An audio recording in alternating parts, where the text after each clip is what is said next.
Amados irmãos, a paz do Senhor, aqui Pastor Gedeon Júnior e é uma alegria compartilhar com meus amados irmãos o final agora de Deuteronômio capítulo 2.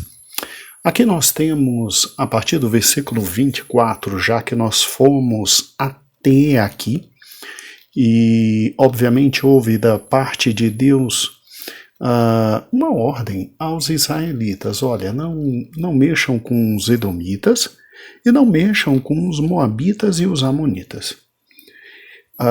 Entretanto, a partir do versículo 24, nós vemos a descrição, literalmente, de agora uma recordação da primeira grande vitória de Israel quando chega na parte leste de Canaã. Quando chega na parte leste de Canaã. E tudo que aqui está, nós já estudamos lá em Números capítulo 21, e o Senhor faz com que Moisés recorde aquela geração, essa grande vitória, a partir do versículo 24. Vamos juntos então? Deuteronômio 2, 24 diz: Levantai-vos, parti e passai o ribeiro de Arnon. Eis que na tua mão tenho dado a Sion, amorreu, rei de Hesbom, e a sua terra. Começa a possuí-la e contende com eles em peleja. E a ordem de Deus foi direta e objetiva. Aqui não. Aqui eu quero que vocês possuam a terra, e Deus começa a dar toda a terra na parte leste de Canaã, leste em relação ao Rio Jordão, a Israel. E Deus ainda promete: olha, fique tranquilo.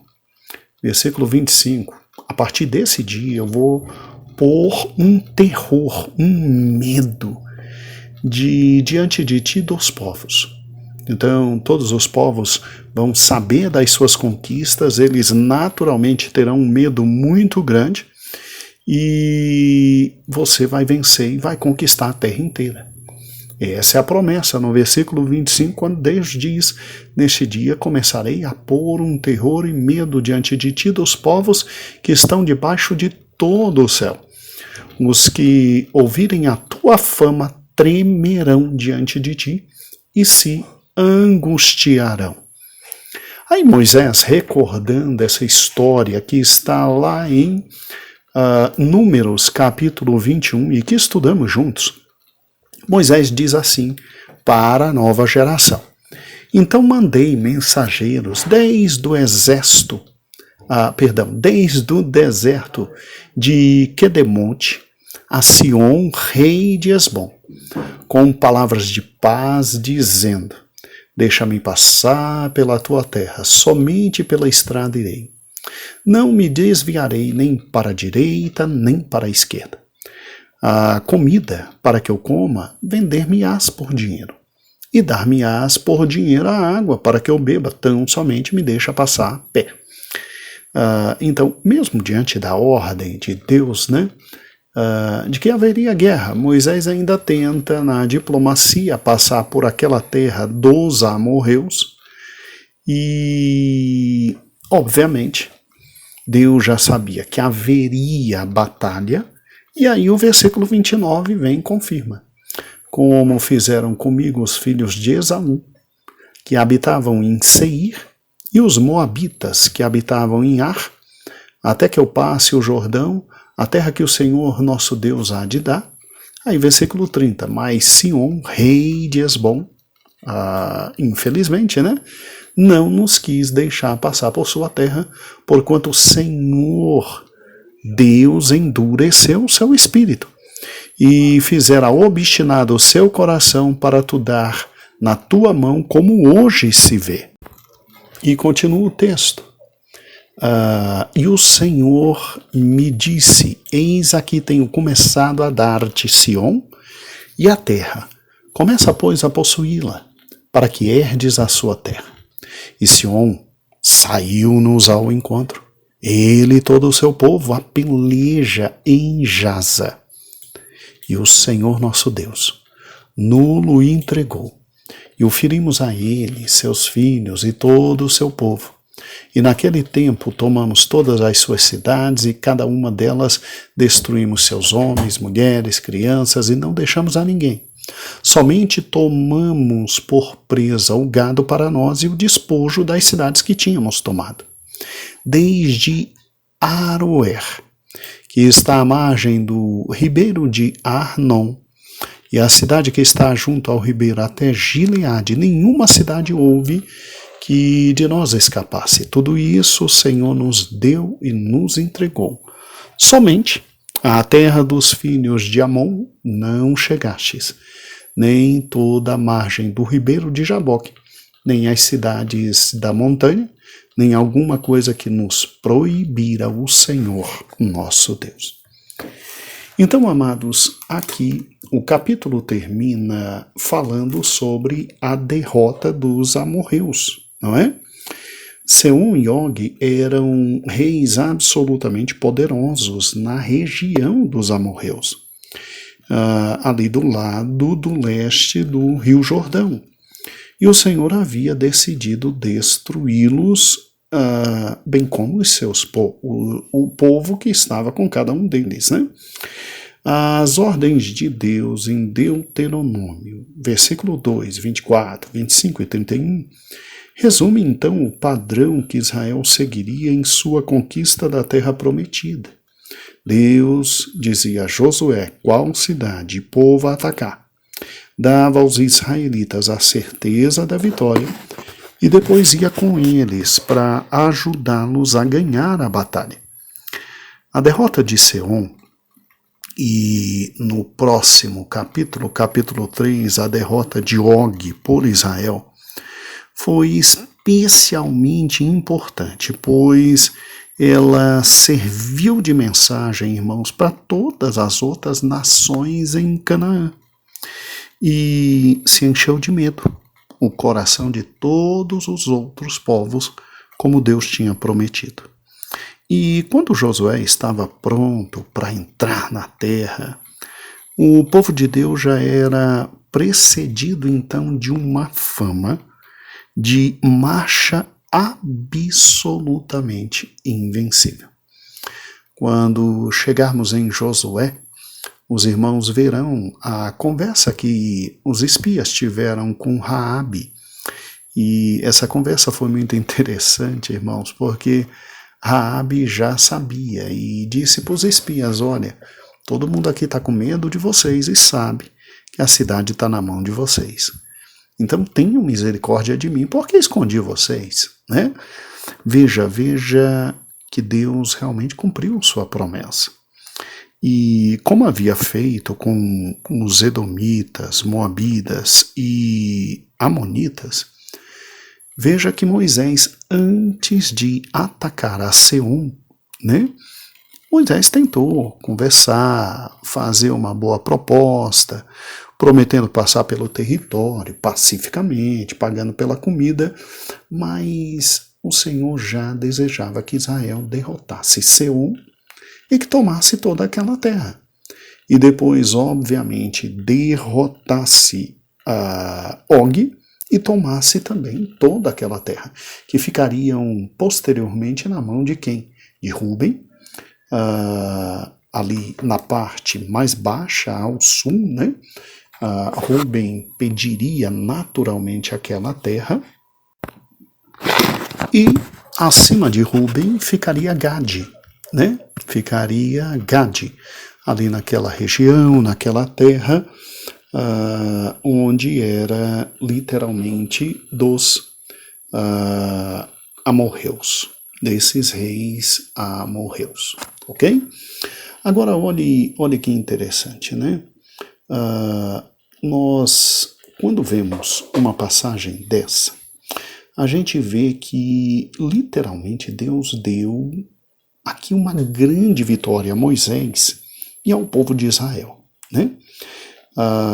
Aquele povo daquela região realmente foi objeto de uma justa punição da parte do Senhor, E eu sei perfeitamente que críticos da Bíblia, eles olham para essa passagem com olhos de hoje e eles dizem assim: poxa, mas Israel destruiu nações inteiras, matou gente inocente, tomou para si cidades e terras que não eram suas.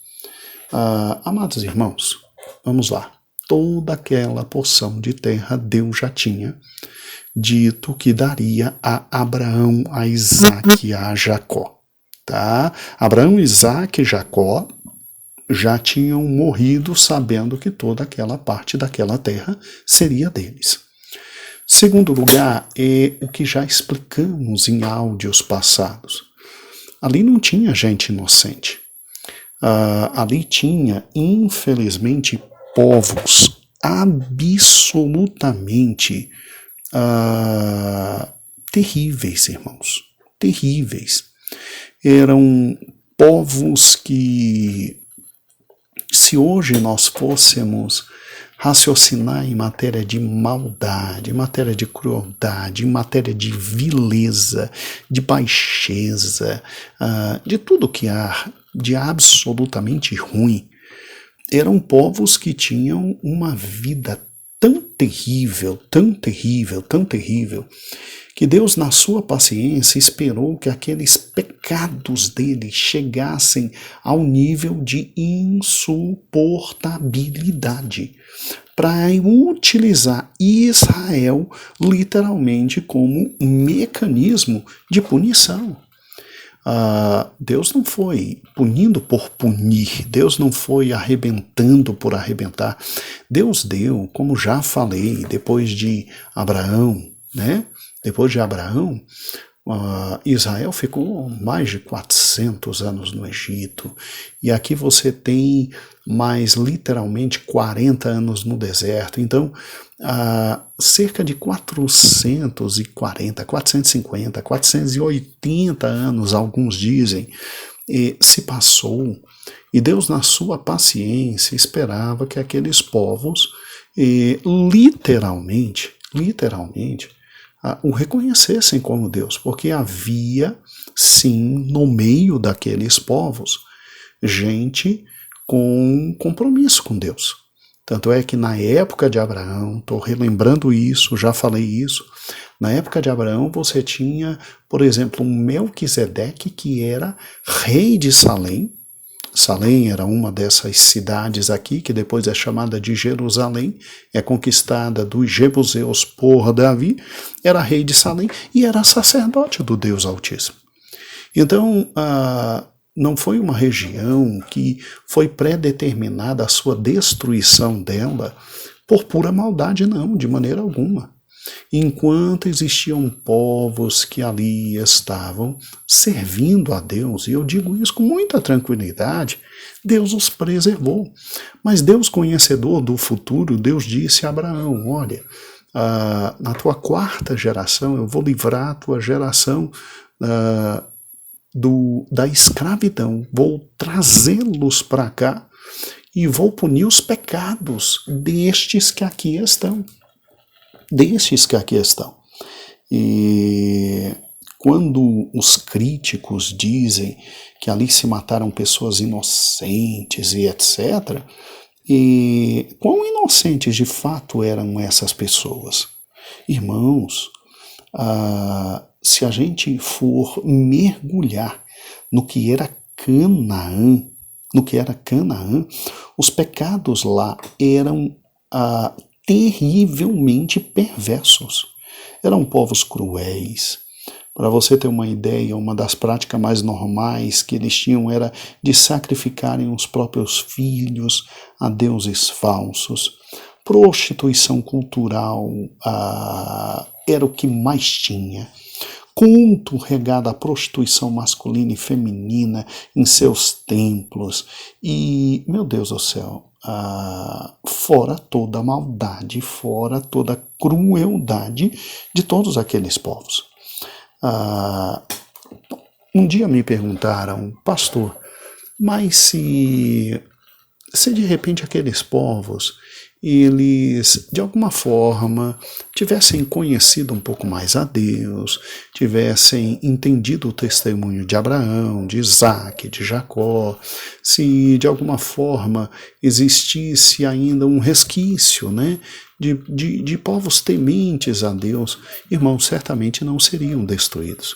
Certamente Deus daria um jeito de entregar toda aquela terra aos descendentes de Abraão de forma até pacífica, porque Deus é Senhor sobre tudo. Mas eram povos tão terríveis e tão pecadores que se tem uma coisa que está, me perdoem, eu estou um pouco gripado, me perdoem, tá bom? Mas se tem uma coisa que é muito natural diante de todos os fatos sagrados, é o fato de que Deus é justo.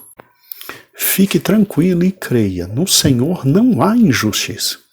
E na medida agora em que novos povos estão sendo conquistados e Deus está entregando a Israel toda aquela terra, o Senhor então está cumprindo sua promessa e ao mesmo tempo exercendo justiça, punindo aqueles que têm que ser punidos, irmãos. Dói no coração dizer isso, mas é verdade. É a verdade.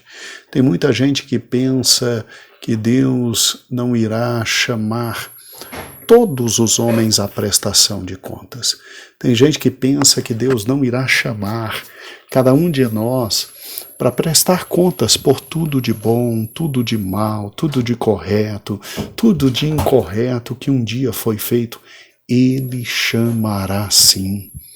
A maior prova de que Deus é justo é exatamente nesse momento em que Israel está conquistando a terra prometida e por intermédio de Israel, Deus fez justiça. Não faltou a esses povos o testemunho de Deus. Não faltou, seja por meio da criação, bem como por meio da vida de Abraão, de Isaac, de Jacó, que viveram em Canaã. Veja que o Senhor já tinha avisado a eles que uma vida de pecaminosidade é punida com a destruição de Sodoma e Gomorra. Sim, Sodoma e Gomorra foram destruídas por sua maldade. Será que esses povos não souberam? Souberam. Inclusive com reflexo de cada uma das pragas do Egito e do livramento. Esses povos tiveram conhecimento de Deus, tiveram chance, tiveram oportunidade, mas não souberam aproveitar o momento da oportunidade. E quando eu paro e penso sobre isso, irmãos, meu Deus do céu, eu paro e penso na minha vida e acho que você deveria pensar na sua. Como é que a gente está andando? Porque a quem mais é dado, mais é requerido. A quem tem mais esclarecimento sobre Deus, o Senhor requer mais. Sim, o Senhor é longânimo em sua misericórdia, o Senhor é assaz benigno, mas tudo tem limites. Tudo tem limites. É interessante que aqui você vê Deus literalmente, por intermédio de Israel, punindo povos que ele deu oportunidade, mas que não quiseram as oportunidades e rejeitaram ao Senhor Deus. E olhe que testemunho não faltou. Eu posso até pegar testemunhos anteriores a Abraão, Isaac e Jacó. O dilúvio, irmãos. O dilúvio. Os descendentes de Noé souberam perfeitamente porque o mundo foi destruído com dilúvio, porque o pecado alcançou literalmente os céus. O pecado alcançou os céus. E agora você tem gente que mesmo depois de todo esse conjunto de testemunhos ainda teme em viver longe de Deus, em pecaminosidade, em maldade, em vida dissoluta. Irmãos, vamos botar uma coisa no coração. Quem avisa amigo é.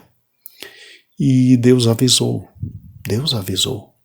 Não por ser amigo, por ser alguém que amava a todos. O caminho sempre foi exposto. Ninguém literalmente passa dessa vida para outra podendo dizer eu não sabia. Todos nós sabemos, seja pela consciência, seja pelo discernimento completo da palavra de Deus, todos nós sabemos. Agora, fica no coração o seguinte: como é que a gente está vivendo? A gente está vivendo em reverência, a gente está vivendo diante do Senhor, ou a gente está vivendo de forma dissoluta? Irmãos, as taças da ira de Deus estão enchendo. E elas serão derramadas e não demorará muito para isso. O que impede que as taças da ira de Deus sejam derramadas é a igreja. Mas quando a igreja for arrebatada, e não demorará muito, a ira do Senhor virá. Muito bem, é um texto difícil, mas verdadeiro. Lembre-se que o Senhor é bom, é misericordioso, é amoroso, mas é também justiça. Não se esqueça disso. E o início ali das batalhas, e Moisés recorda isso, para que o povo entenda que o Senhor é justo. E por intermédio de Israel, o Senhor estava praticando a sua justiça. Amados irmãos, aqui Pastor Gedeon Júnior. Um grande beijo a todos. Que o Senhor vos abençoe, vos guarde, vos proteja. E amanhã começamos o capítulo de número 3. E agradeço a Deus, agradeço ao ministério, agradeço a minha pastora presidente, Loide Ramos. E agradeço a sua audiência. Um grande abraço, beijos e a paz do Senhor.